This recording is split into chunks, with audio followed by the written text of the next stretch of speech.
আসসালামু আলাইকুম ভিউয়ার্স। বাংলাদেশের সর্বশেষ আপডেট সংবাদে আপনাদের স্বাগত।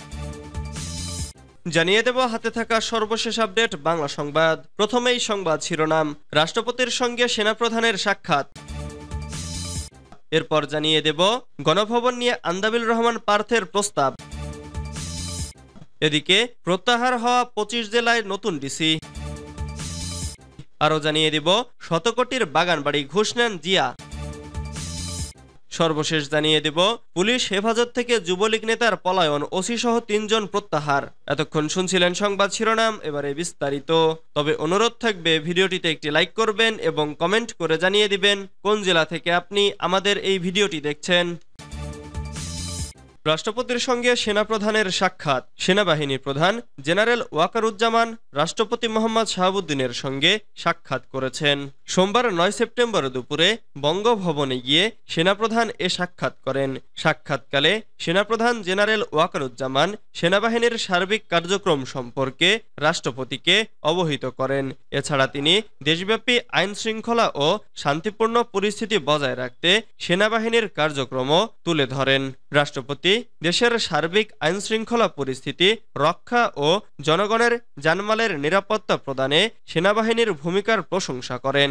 এছাড়া রাষ্ট্রপতি দেশের উত্তর ও দক্ষিণ পূর্বাঞ্চলে সাম্প্রতিক বন্যায় বানভাসী মানুষের কাছে ত্রাণ পৌঁছানো এবং দুর্গত এলাকায় উদ্ধার কাজে সেনাবাহিনীর কর্মকাণ্ডেরও প্রশংসা করেন।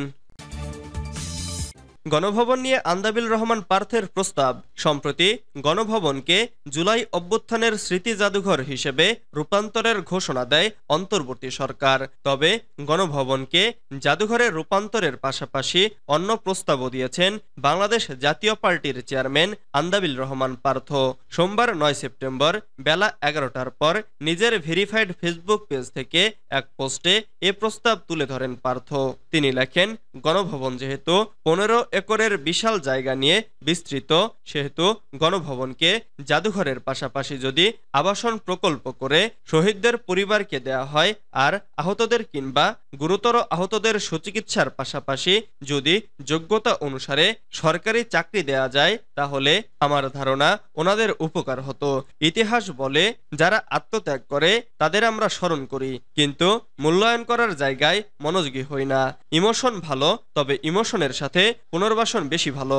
সাবেক প্রধানমন্ত্রী শেখ হাসিনার গণভবনকে তার বাসভবন হিসেবে ব্যবহার করতেন, কিন্তু ছাত্র জনতার গণঅভ্যুত্থানে শেখ হাসিনার পদত্যাগ করে দেশ ছাড়ার পর হাজার হাজার মানুষ গণভবনে ঢুকে পড়ে। এখন অন্তর্বর্তী সরকার ছাত্র জনতার গণঅভ্যুত্থানকে স্মরণীয় করে রাখতে গণভবনকে জাদুঘরে রূপান্তর করতে চাইছে। গণভবনকে জুলাই অভ্যুত্থান স্মৃতি জাদুঘর হিসেবে প্রতিষ্ঠা করা হবে বলে জানিয়েছেন যুব ও ক্রীড়া উপদেষ্টা আসিফ মাহমুদ। এর আগে গত বৃহস্পতিবার ৫ সেপ্টেম্বর গণভবনকে জুলাই অভ্যুত্থান স্মৃতি জাদুঘর হিসেবে প্রতিষ্ঠা করা হবে এবং সেখানে জনগণের জন্য উন্মুক্ত করা হবে বলে জানান ফরেন সার্ভিস একাডেমিতে ক্যাবিনেট সভায়। এ ব্যাপারে যুব ও ক্রীড়া উপদেষ্টা আসিফ মাহমুদ সজীব ভুইয়া বলেন, সম্পূর্ণ বিচার নিশ্চিত না হওয়া পর্যন্ত ফ্যাসিবাদীদের পুনর্বাসনের কোনো সুযোগ নেই। যে দল বা যে জোট বাংলাদেশে ফ্যাসিবাদ কায়েম করেছিল তারা আর ফিরতে পারবে কিনা তা জনগণের কাছেই ছেড়ে দেওয়া হয়েছে। দলের বিচার হবে নাকি ব্যক্তির বিচার হবে, এ বিষয়ে আইন বিভাগ ও বিচার বিভাগের সহায়তা নেওয়া হবে বলেও জানান উপদেষ্টা আসিফ। পাকিস্তানের বিরুদ্ধে বাংলাদেশের বিজয়ে ক্যাবিনেটের পক্ষ থেকে অভিনন্দন প্রস্তাব গৃহীত হয়েছে জানিয়ে তিনি বলেন, ছাত্র জনতার গণঅভ্যুত্থানে শহীদদের তালিকা হচ্ছে।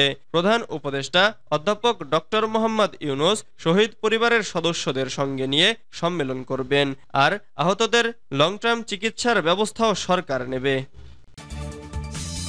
প্রত্যাহার হওয়া ২৫ জেলায় নতুন ডিসি। দেশের ২৫ জেলায় নতুন জেলা প্রশাসক নিয়োগ দিয়েছে সরকার। সোমবার ৯ সেপ্টেম্বর জনপ্রশাসন মন্ত্রণালয় থেকে এ সংক্রান্ত দুটি প্রজ্ঞাপন জারি করা হয়েছে। প্রজ্ঞাপনে দেখা গেছে, মন্ত্রিপরিষদ বিভাগের উপসচিব তানভীর আহমেদকে ঢাকা, অর্থনৈতিক সম্পর্ক বিভাগের সংযুক্ত উপসচিব মোহাম্মদ কামরুল হাসান মোল্লাকে ফরিদপুর, জনপ্রশাসন মন্ত্রণালয়ের উপসচিব PKM এনামুল কবিরকে সিলেট, জনপ্রশাসন মন্ত্রণালয়ের উপসচিব ডক্টর মোহাম্মদ ফরিদুর রহমানকে হবিগঞ্জ, স্বাস্থ্য ও পরিবার কল্যাণ মন্ত্রণালয়ের উপদেষ্টার একান্ত সচিব মফিদুল আলমকে ময়মনসিংহ জেলার ডিসি করা হয়েছে। স্বাস্থ্যসেবা বিভাগের উপসচিব তরফাদুর রহমান শেরপুর, বাণিজ্য মন্ত্রণালয়ের উপসচিব ফারহানা ইসলাম কুষ্টিয়া, দুর্নীতি দমন কমিশনের পরিচালক মোহাম্মদ আব্দুল আউয়াল ঝিনাইদহ, অর্থনৈতিক সম্পর্ক বিভাগের উপসচিব মোহাম্মদ ওহিদুল ইসলাম মাগুরা, কৃষি মন্ত্রণালয়ের উপসচিব মোহাম্মদ রবিউল ফয়সাল রংপুরের ডিসি হয়েছেন। মন্ত্রিপরিষদ বিভাগে সংযুক্ত উপসচিব চৌধুরী মোয়াজ্জেম আহমেদকে গাইবান্ধা, দুর্নীতি দমন কমিশনের পরিচালক মোহাম্মদ আব্দুল আউয়ালকে নওগাঁ, স্বাস্থ্য শিক্ষা ও পরিবার কল্যাণ বিভাগের উপসচিব মোহাম্মদ মফিজুল ইসলামকে পাবনা, জনপ্রশাসন মন্ত্রণালয়ের উপসচিব হোসনা আফরোজাকে বগুড়া, বঙ্গবন্ধু হাইটেক সিটি 2 এর সহায়ক অবকাঠামো নির্মাণ প্রকল্পের পরিচালক মোহাম্মদ সাইদুজ্জামানকে জয়পুরহাট, যুব ও ক্রীড়া মন্ত্রণালয়ের উপসচিব মোহাম্মদ সালাউদ্দিনকে কক্সবাজারের ডিসি করা হয়েছে। শতকোটির বাগানবাড়ি ঘুষ নেন জিয়া, আয়নাঘরের কারিগর, চাকরি হারানো বিতর্কিত সাবেক সেনা কর্মকর্তা জিয়াউল আহসান ক্ষমতাকে ঢাল হিসেবে ব্যবহার করে অর্থবিত্তের পাহাড় গড়েছেন। সম্প্রতি গ্রেফতার হওয়া সেই মেজর জেনারেল জিয়াউল আহসানের প্রায় ১০০ কোটি টাকা মূল্যের বাগানবাড়ির তথ্য বের হয়ে এসেছে।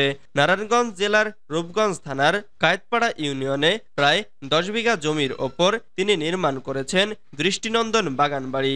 দেশের প্রথম সারির একটি জাতীয় দৈনিকের অনুসন্ধানে এসব তথ্য জানা গেছে। ছাত্র জনতার অভ্যুত্থানে ক্ষমতা হারানো আওয়ামী লীগ সরকারের আমলে বিভিন্ন ব্যক্তিকে গুমখুনের নেপথ্যের নায়ক এই জিয়াউল আহসান। আলোচিত আয়নাঘরেরও মূল কারিগর তিনি। এছাড়া ফোন কলে আড়িপাতা মানুষের ব্যক্তিগত ফোনালাপ রেকর্ড করতেন জিয়াউল আহসান। শাপলা চত্বরে হেফাজতের ঘটনায় যৌথ অভিযানে সামনে থেকে নেতৃত্ব দেন তিনি।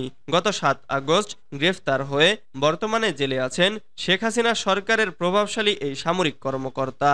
অনুসন্ধানে আরও জানা গেছে ২০১৮ থেকে ২০২০ সাল পর্যন্ত সময়ে বাগানবাড়ির বিশালাকৃতির জমি একাধিক দলিলে বিভিন্ন ব্যক্তি থেকে কিনে জিয়াউল আহসানকে উপঢৌকন হিসেবে দেন রংধনু গ্রুপের চেয়ারম্যান রফিকুল ইসলাম।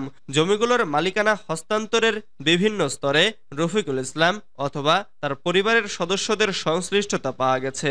এদিকে অবৈধ এই সম্পদের তথ্য গোপন করতে জিয়াউল আহসান বাগানবাড়ির জমিগুলো রেজিস্ট্রি করেছেন তার শিশুকন্যা তাসফিয়া আহসান জয়িতার নামে।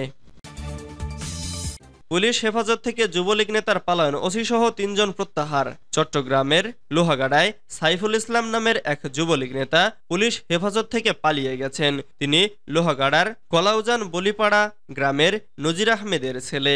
এ ঘটনায় এলাকায় চাঞ্চল্য সৃষ্টি হয়। রোববার সকাল 8:30টার দিকে সাইফুল ইসলামকে আটক করে থানায় হস্তান্তর করেন বলে জানান মোহাম্মদ আরাফাত নামের এক ব্যক্তি। এ ঘটনায় লোহাগাড়া থানার officer in charge Mohammad Rashedul Islam, duty officer Amir Hossain ও সেন্ট্রি কনস্টেবল মোহাম্মদ ইনামকে প্রত্যাহার করা হয়েছে।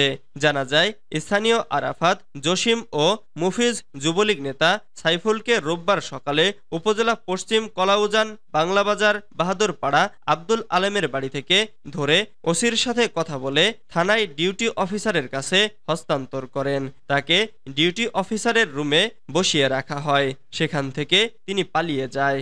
আরাফাত বলেন, সাইফুল স্বৈরাচার সরকারের দোসর ও দালাল। তার অত্যাচারে এলাকার মানুষ অতিষ্ঠ।